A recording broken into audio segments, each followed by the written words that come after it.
Oke, baiklah. Apa kabar para sobat-sobat semuanya? Assalamualaikum warahmatullahi wabarakatuh. Bertemu kembali di sini kita di Ibnu Sword Channel.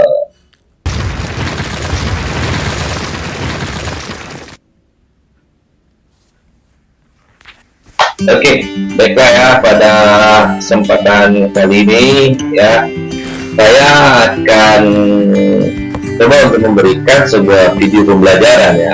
Kali ini adalah video pembelajaran, dan di mana video pembelajaran yang akan saya sampaikan di sini itu adalah mengenai penjadwalan CPU. Nah, ini untuk video pembelajaran kali ini berkaitan ke dalam mata kuliah ini, mata kuliah sistem operasi. Ya, dalam tema kali ini itu kita akan membahas mengenai penjadwalan CPU. Nah, sebelum saya melanjutkan ke dalam video penjelasan materi di dalam penjelasan penjadwalan CPU, ya bagi teman-teman yang baru bergabung di sini silakan like video kita ya. Jika misalkan yang akan yang menyukainya, ya silakan memberikan komentar di bawah jika misalkan dalam video pembelajaran nanti ada yang ingin kalian tanyakan dan mungkin yang kurang kalian mengerti. Dan jangan lupa ya, satu lagi nih, jangan lupa subscribe-nya. Oke, saya rasa dulu. Yuk mari langsung saja kita ke video pembelajarannya. Check it out.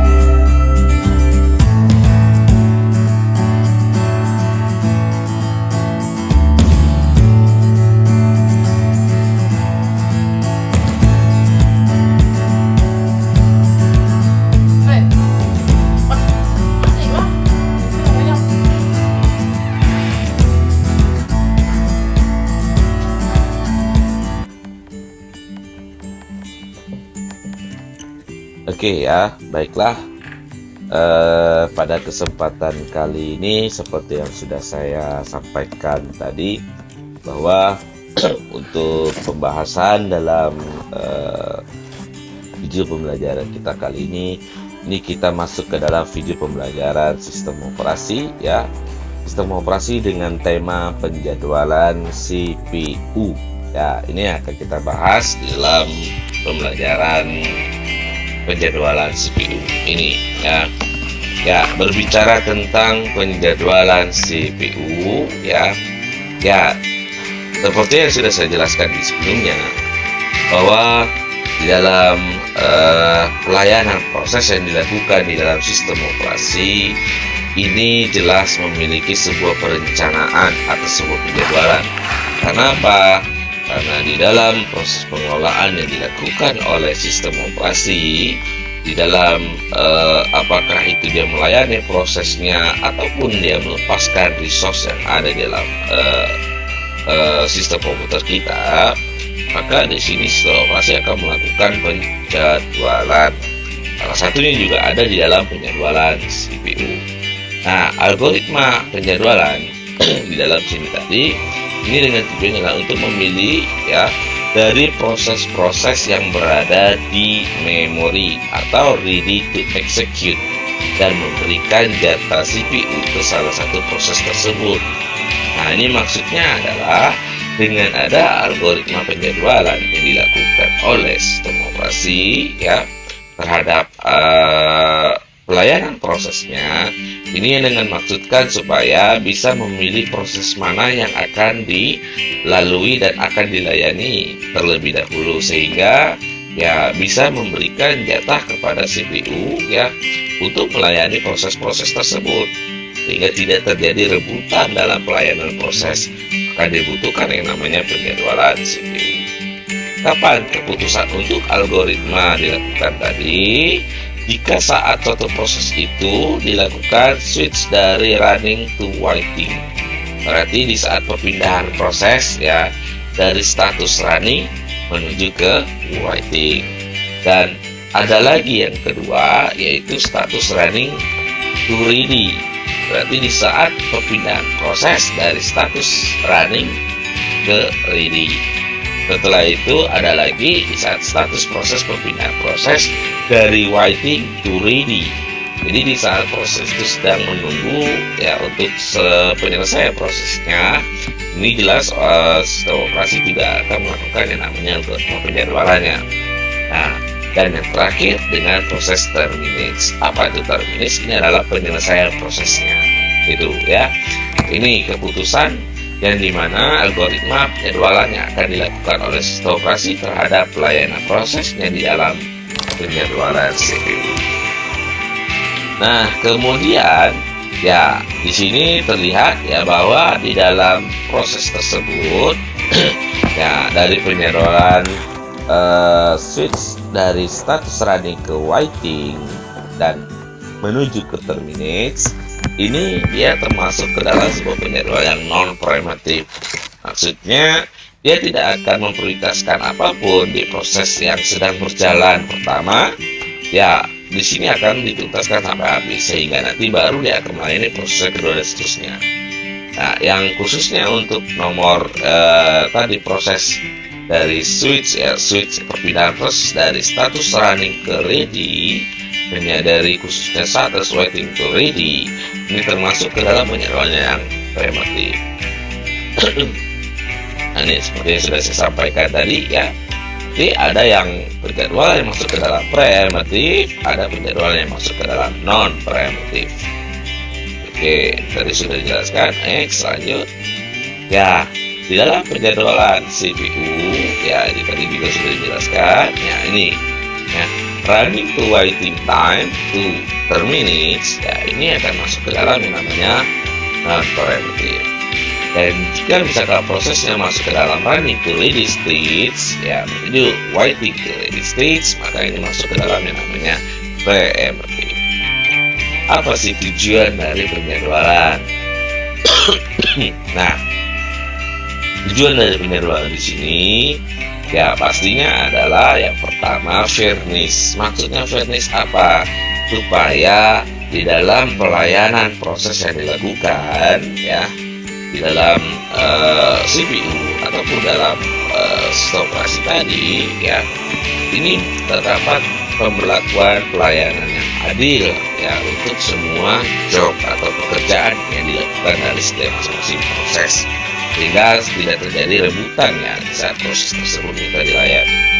Nah, kemudian yang kedua ini memaksimumkan throughput. Apa itu throughput?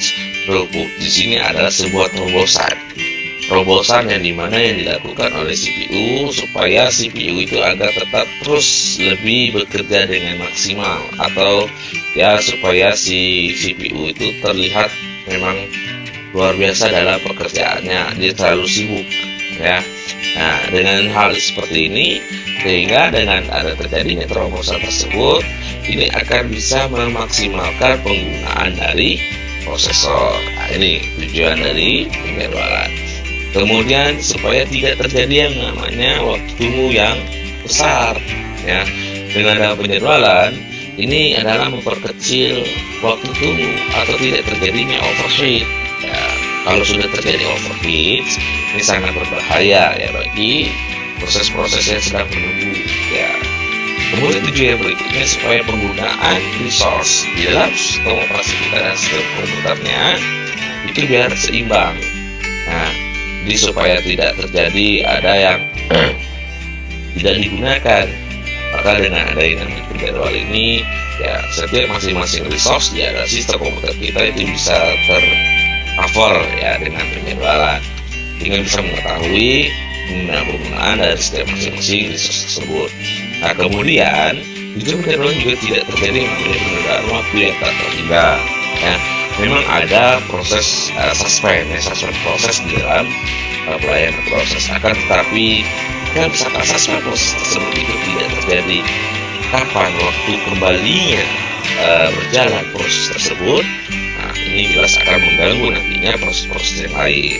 Makanya itu dengan ada penjadwalan supaya tidak terjadinya penundaan waktu yang tak terhingga tadi.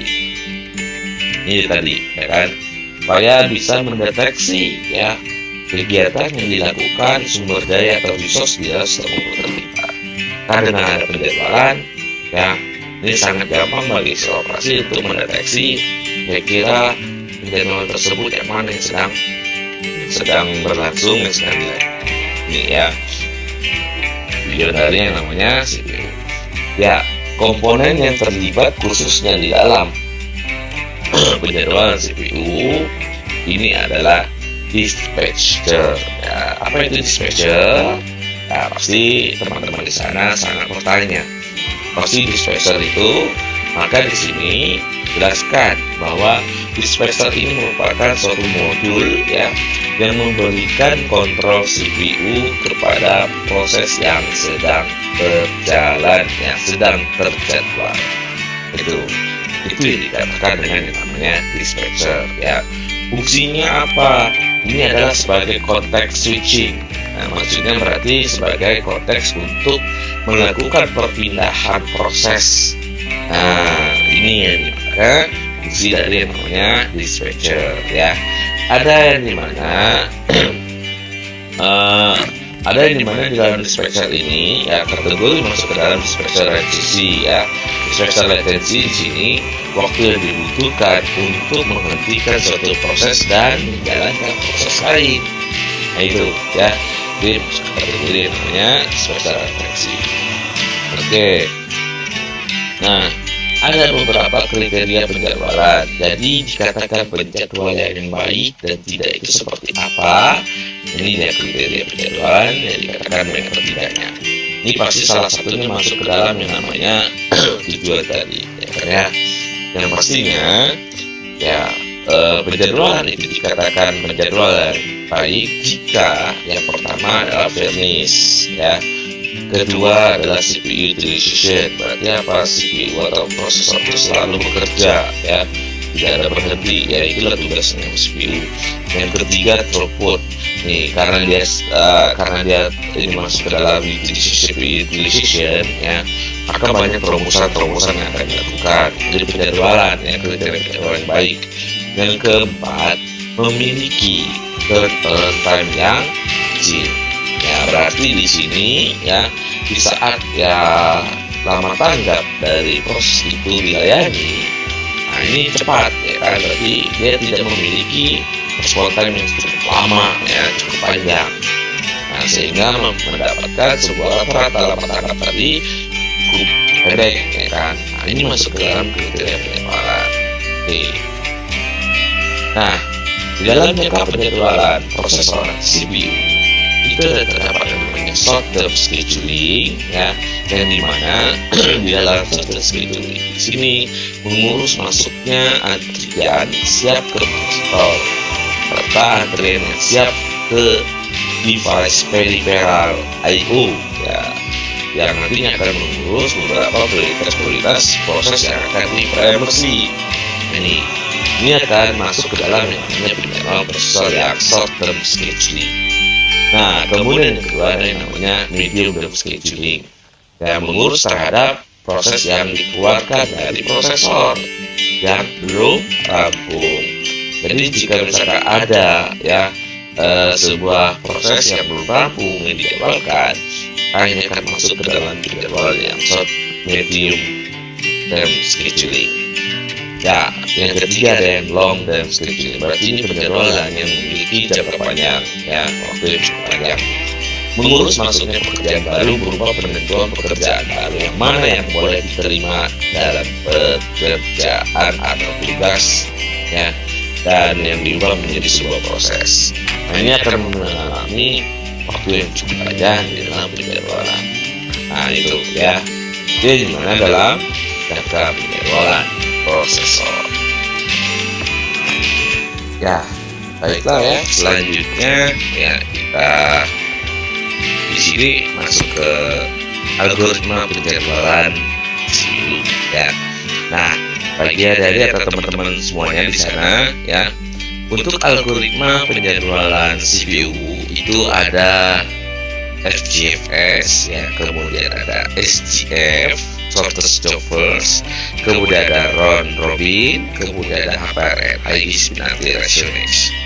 Ya, di dalam khususnya untuk shortest job first di sini ada yang namanya shortest job first yang primitive, ya, primitive shortest job first.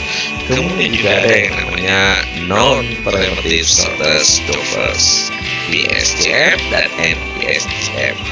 Nah, inilah dia algoritma penjadwalan yang dilakukan oleh sistem operasi kita di dalam pelayanan proses terhadap khususnya penjadwalan CPU. Nah, ini juga diberlakukan untuk pelayanan resource yang lain. Oke, nah sekarang kita lihat first come first serve ya, atau FCFS. Ini sebuah algoritma penjadwalan seperti apa yang dilakukan di penjadwalan prosesor. Ya, di dalam FCFS di sini ya, dia menggunakan prinsip first in first out ya, FCFS atau FIFO atau first in first out, sama saja ya. Nah, di sini dalam algoritma penjadwalan ini menggunakan sebuah prinsip algoritma yang dimana proses yang tiba terlebih dahulu inilah yang akan dieksekusi atau akan dijalankan. Dengan kata lain ya, bahwa di dalam algoritma FCFS di sini itu dia akan memperhatikan arrival time yang terkecil. Nah, saat tiba berarti proses yang pasti yang datang duluan, maka itulah yang akan dilayani sampai tuntas, sampai habis, tanpa harus mempertimbangkan ada proses-proses yang lain yang datang setelah proses yang tiba dilayani tadi. Nah, ini dilakukan dalam yang namanya first come first serve. Nah, untuk contoh soal saya lihatkan. Ya, ini kita perhatikan contoh soalnya. Ya, ada 5 buah proses. Berarti intinya di sini kita dalam penjadwalan CPU. Ya, ini kita mempelajari tentang bagaimana ya menghitung waktu tunggu, average waiting time, serta respon time yang tanggap mereka. Ini yang akan kita pelajari di dalam algoritma penjadwalan ya. Oke. Ini ada sebuah contoh soal, misalnya seperti ini, 5 buah proses yang datang secara concurrent atau serentak. Jadi dengan kata lain berarti kelima buah proses ini, ya anggap aja proses pertama, kedua, ketiga, keempat, dan kelima, ini semuanya datangnya barengan atau serentak ya, dia sama-sama tiba dua. Nah, di sini kita ilustrasikan nama prosesnya, ada proses A, nama proses B, C, D, dan E. Nah, dan di sini kita diperintahkan untuk menghitung rata-rata waktu tunggu dengan menggunakan algoritma FCFS. Pertanyaannya adalah, apakah bisa? Ya, jawabannya sudah dipastikan ini tidak bisa digunakan. Mengapa? Karena sudah seperti sudah dijelaskan tadi ya, bahwa di dalam algoritma FCFS yang diutamakan adalah siapa yang tiba terlebih dahulu, dia yang akan dilayani. Kalau contoh soal seperti ini ya tadi saya lihat soal ini kita tidak bisa memilih dan menghitung rata-rata waktu tunggu. Kenapa? Tidak diketahui rata-rata waktu tunggunya, karena mereka datang serentak. Solusinya gimana? Berarti di sini sistem operasi akan memperhatikan adalah ya siapa yang memiliki lama proses terpendek. Maka ini akan menggunakan algoritma penjadwalan shortest jobbers. Tuh ya. Nah, untuk lebih detailnya ya, soal dari ya ini ya, untuk soal FCFS yang tepat. Oke, bisa seperti ini ya. Berarti setiap masing-masing proses A atau proses B, proses C, proses D, dan proses E itu mereka memiliki arrival time yang berbeda ya. Ada 0, ada 1, ada 2, ada 3, dan ada 4. Nah, di sini baru kita bisa menggunakan FCFS. Kalau kita lihat di sini, kita hitunglah, berarti kita urutkan terlebih dahulu. Misalnya di sini ada B, ya B berarti yang datang duluan di 0. Maka B yang akan dieksekusi sampai tuntas ke 30 milisecond. Selanjutnya siapa lagi? Kita lihat di situ E, ya kan ya. E arrival time-nya 1. Maka E akan dituntaskan sampai habis di 12 milisecond sampai habis ya, dan seterusnya, sehingga dapatlah nanti average waiting time-nya. Oke, nah untuk lebih jelasnya ya mengenai contoh soal latihan yang lain di dalam FCFS ya, silakan kalian simak video simulasi berikut. pertama adalah penjajaran prosesor SCFS, yang artinya penjajaran prosesor di mana proses yang pertama tiba atau mempunyai AT terkecil akan langsung dieksekusi. Langkah pertama, gunakan semua BT atau lama proses untuk mengetahui lama proses keseluruhan. Kita jumlahkan semuanya, dan hasilnya adalah 30. Maka kita buat kolom berjumlah 30 buah sesuai dengan hasil keseluruhan BT seperti bawah ini. Selanjutnya, proses mulai berjalan. Proses yang dua berjalan adalah P1 karena memiliki starter terkecil, yaitu adalah 0. Proses berjalan berdasarkan warna pada nama proses. Start P1 adalah 0, kemudian lama prosesnya 5, berarti proses akan berjalan dari 0 sampai 5. Next. Proses P1 telah selesai, maka kita dapatkan ST-nya adalah 0 karena dimulai dari 0, dan FT-nya adalah 5 karena berhenti di 5. Langkah selanjutnya adalah mencari RT atau lama tanggap, yaitu dengan menggunakan rumus RT sama dengan FT kurang AT. Jadi 5 dikurang 0 sama dengan 5. Lanjut, selanjutnya proses P2 berjalan selama 3 ms. Proses P2 berjalan dari 5 dan berhenti di 8. Maka ST sama dengan 5 dan finish time-nya adalah 8. Lalu RT-nya FT dikurang AT sama seperti tadi, jadi 8 dikurang dengan 1 sama dengan 7. Lanjut, proses P3 yang berjalan sebanyak 6 ms.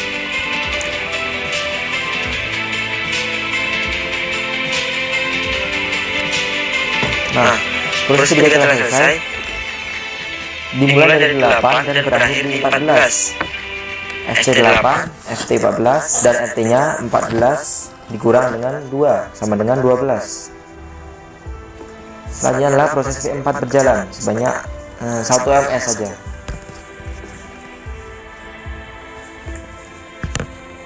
Proses P4 mulai dari 14 dan berhenti di 15. Maka starternya 14 dan finishnya 15. Sedangkan lama tanggapnya atau RT-nya 15 dikurang dengan 3 sama dengan 12. Kita lanjut proses yang terakhir, yaitu adalah proses P5 yang berjalan sebanyak 15 ms. Berjalan sampai selesai proses P5 15 ms. Nah, kita dapatkan ST-nya adalah 15 karena dimulai dari 15, dan finish time-nya adalah 30 dan karena berhenti di 30. Dan RT-nya adalah 30 dikurang 4 sama dengan 26. Kita sudah menjalankan semua proses sampai selesai. Selanjutnya adalah mencari average waiting time atau TR serta turnover time atau TI. Dengan menggunakan rumus TI sama dengan jumlah semua lama respon time atau RT. Kita jumlahkan semuanya RT ini dan menjadi TR-nya TI dibagi N proses atau banyak proses. Ini ada 5 karena ada P1, P2, P3, P4, dan P5. Ini adalah cara pengerjaannya. TI sama dengan 5 ditambah 7 ditambah 12 ditambah 12 ditambah 26, maka hasilnya adalah 62. Dan untuk jadi TR, 62 akan dibagi banyak prosesnya, yaitu 5. 62 dibagi 5 sama dengan 12,4. Nah, inilah penjelasan proses SFS. Oke, bagaimana para sotos dan teman-teman semuanya ya yang menonton video simulasi tadi? Ya, mudah-mudahan dari video simulasi tadi itu bisa membantu adik-adik dan juga teman-teman semua sotos di sana yang sedang menonton dari video pembelajaran hari ini ya, itu bisa memudahkan dalam memahami bagaimana proses penjadwalan CPU dalam algoritma first come first serve. Nah, pastinya kita bisa melihat ya dari video pembelajaran dari video simulasi tadi ya, untuk algoritma CFS ya itu pasti memiliki sebuah kelemahan ya. Kelemahan sangat terlihat jelas sekali di dalam FCFS. Karena apa? Karena dalam algoritma ini mendahulukan siapa yang datang duluan tanpa menghiraukan berapa banyak panjang proses yang dilayani. Nah, ini Di sini untuk proses yang pertama datang itu ia kalau misalnya burst-time-nya kecil. Kalau burst-time-nya pendek, kalau burst-time kecil sih tidak ada masalah. Tapi jika permasalahan jika misalnya burst-time-nya itu mengalami panjang waktu tunggu yang panjang sekali ya, sehingga proses-proses yang lainnya itu akan mengantri yang cukup lama. Ini ya, ini akan terjadi yang namanya convoy effect. Ya, convoy effect itu adalah terjadi penumpukan proses. Nah, akan terjadi penumpukan proses, dan jika terjadi penumpukan proses, maka ini akan memiliki waiting time yang cukup panjang dan cukup lama. Ya, rata-rata waktu tunggunya. Itulah kelemahan dari yang namanya FGFS. Oke, baiklah ya. Selanjutnya kita masuk ke algoritma penjadwalan CPU yang kedua, yaitu shortest job first. Ya, algoritma yang dimana di sini ya, algoritma shortest job first ini dengan prinsipnya berbeda dengan FGFS. Ya, prinsip yang dilakukan dalam algoritma SGF shortest job first ini adalah algoritma dengan mengutamakan lama proses yang terpendek atau terkecil itu yang akan didahulukan. Berarti dia memperhatikan burst time-nya. Ya, kalau yang FGFS tadi dia memperhatikan arrival time-nya. Nah, kalau yang SGF shortest job memperhatikan burst time-nya. Nah, mana lama proses yang terpendek yang paling kecil, maka dia yang akan dieksekusi atau dijalankan. Ini dalam shortest job first. Nah, di dalam shortest job first akan ada kelemahan pastinya, sama seperti FGFS ya. Ya, dalam kelemahan algoritma ini yaitu susahnya untuk memprediksi lama proses yang akan dieksekusi selanjutnya. Nah, itu karena apa? Karena dia akan mendahulukan siapa yang lama proses terpendek. Nah, jadi dia tidak bisa memprediksi lama proses berikutnya akan layani siapa dan seterusnya. Sehingga nanti di sini ya, proses yang mempunyai burst time yang besar akan memiliki waiting time yang besar. Ya, dia datang duluan. Karena lama prosesnya lama ya, dia memiliki burst time yang besar, maka dia disingkirkan dan didahulukan proses yang kedua, ketiga, seterusnya yang memiliki burst time. Nah, di sini kelemahannya ya. Kelemahannya yang dimana jika dia memiliki proses itu memiliki burst time yang besar, maka dia akan terdapat waiting time yang cukup lama juga. Itu kelemahannya. Nah, di dalam khususnya shortest job first, itu shortest job first ya, bukan FGF, mohon maaf. Nah, di dalam shortest job first, di sini terdapat ada dua skema ya di dalam shortest job first. Ada skema yang primitive shortest job first, ada skema yang non primitive shortest job first. Ya, dalam skema primitive shortest job first ya, ini adalah primitive shortest job first yang dimana dia akan melakukan perbandingan proses.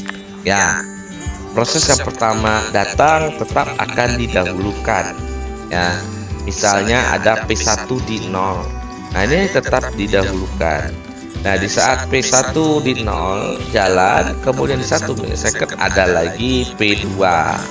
Nah, maka di sini sisa proses yang dijalankan dari P1 tadi itu akan dibandingkan dengan proses yang kedua yang baru datang tadi. Nah, mana yang memiliki lama proses terpendek, maka ini akan diprioritaskan. Nah, dia akan melakukan yang namanya preemptive atau preemption. Ada interrupt yang dilakukan dalam skema primitive shortest job di sini. Primitive shortest job first ini biasanya sering disebut dengan shortest remaining time first scheduling. Berarti dia mendahulukan perbandingan proses ya. Mana yang lama proses terpendek, dia akan didahulukan. Nah, kemudian yang kedua ada skema non primitive shortest job first. Ya, di dalam non primitive shortest job first di sini ya, CPU tidak memperbolehkan proses yang ada di ready queue untuk menggeser proses sedang dieksekusi. Maksudnya di sini ya, dalam non preemptive shortest job first, CPU akan terus berjalan, akan melayani proses yang sedang berjalan. Pertama misalnya P1 tadi, dia datang di 0 karena dia datang duluan, ya kan ya. Kemudian sama lama proses 30 milisecond. Maka maupun nanti setelah di 1, 2 dan seterusnya setelah 0 ada yang datang, ini dihiraukan. Di P1 atau proses pertama tadi itu dituntaskan sampai selesai. Bagaimana untuk pelayanan proses berikutnya? Untuk proses berikutnya siapa yang datang, yang proses kedua, ketiga dan seterusnya, itu akan mengalami perbandingan proses. Tetap dia akan memperhatikan mana yang lama proses yang terkecil atau terpendek, itu akan didahulukan untuk khususnya pemilihan proses kedua, ketiga dan seterusnya. Tapi untuk proses pertamanya di dalam non-parametric shortest job first itu dihiraukan. Proses pertama yang datang itu langsung dieksekusi tanpa harus memperhatikan proses yang tiba yang lainnya. Itu ya, dengan skema non-parametric shortest job first atau NPSJF. Oke. Nah, untuk lebih lanjutnya ya, bagi teman-teman atau para sahabat shortest yang ingin melihat lebih jelas dalam skema shortest job first, parametric shortest job first dan non-parametric shortest job first, silakan teman-teman lihat, perhatikan dalam video simulasi berikut ini.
T-nya adalah 4 dan finish time-nya 5. 5 kita kurang dengan 3, maka RT-nya adalah 2. Lanjut, selanjutnya P1 akan dijalankan karena memiliki sisa proses BT tim terkecil yaitu 4. Ini adalah proses P1 tadi, masih tersisa 4, kita jalankan sampai habis.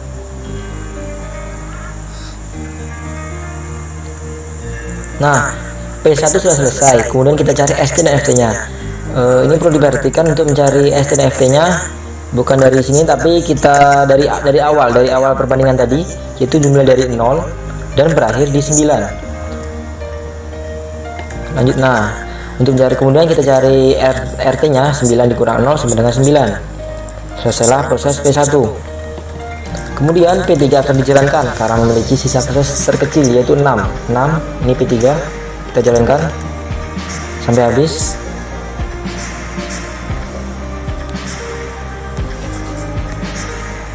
Nah, P3 selesai. Untuk mendapatkan ST dan FT, dilihat dari kotak di bawah ini. Kita lihat ini. ST-nya 9 dan finish time-nya 15. 9 15, kemudian FT-nya RT-nya FT dikurang AT, 15 kurang 2 sama dengan 13. Kita lanjut untuk proses yang terakhir, yang tersisa adalah P5. Karena P5 tinggal sendirian, maka tidak akan ada perbandingan lagi. Maka P5 akan dijalankan sampai habis atau sampai selesai. Ya, kita tunggu sampai habis.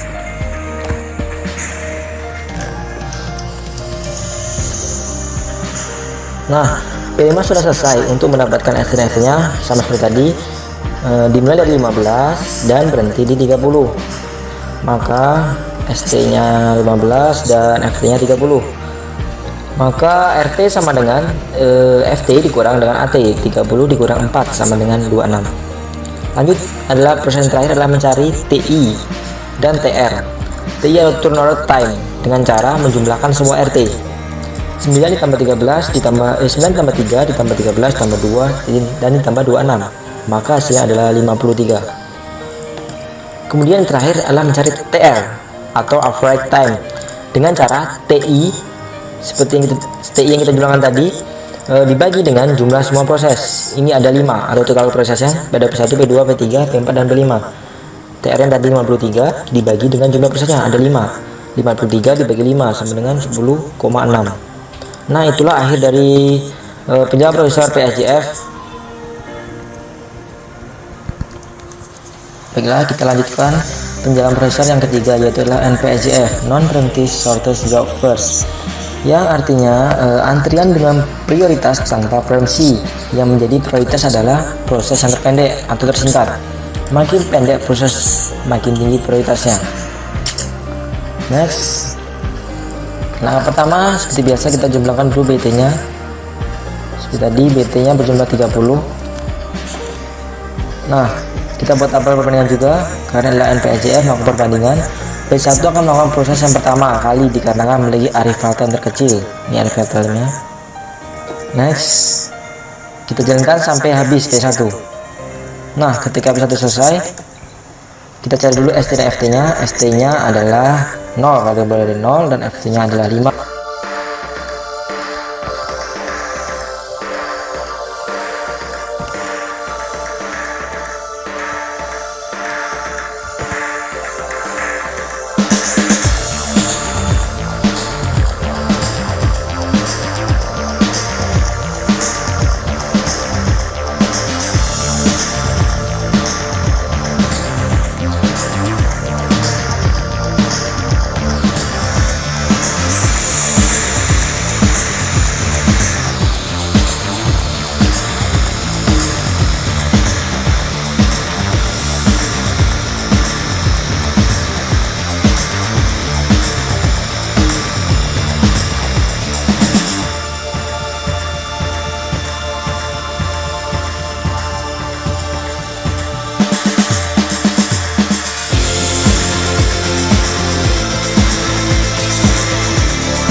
Oke, baiklah, bagaimana para sobat-sobat semuanya dari penjelasan tentang penjadwalan CPU.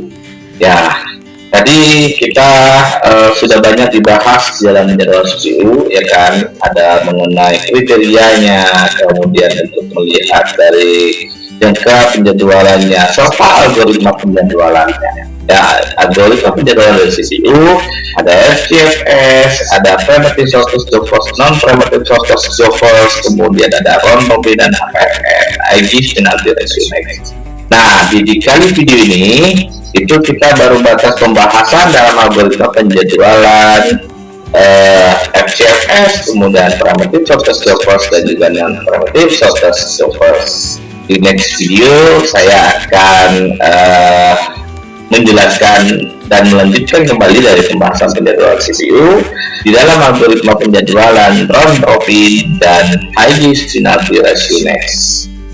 Oke, baiklah ya, sebelum saya undur diri, jika misalkan video tadi ya sudah saya jelaskan tadi di dalam pembahasan penjadwalan CPU itu bermanfaat untuk kalian ya dan bisa dipahami, silakan di like dalam video ini, dan jangan lupa kalau misalkan memang ada kalian tidak dipahami ya atau dari sisi perhitungan, average dan seterusnya, silakan ya di menit beberapa nanti silakan tinggalkan di kolom komentar, dan jangan lupa untuk jangan sampai ketinggalan untuk di next videonya ya.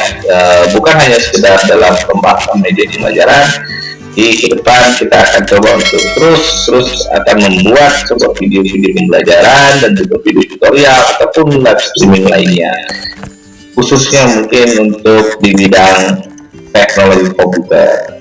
Saya undur diri, saya bisa Wijaya ya, jangan lupa ya dipantau terus, dimonitor terus, kita akan update terus untuk videonya ya. Saya undur diri, assalamualaikum warahmatullahi wabarakatuh, sampai bertemu kembali di next video di Ignu Sword Channel.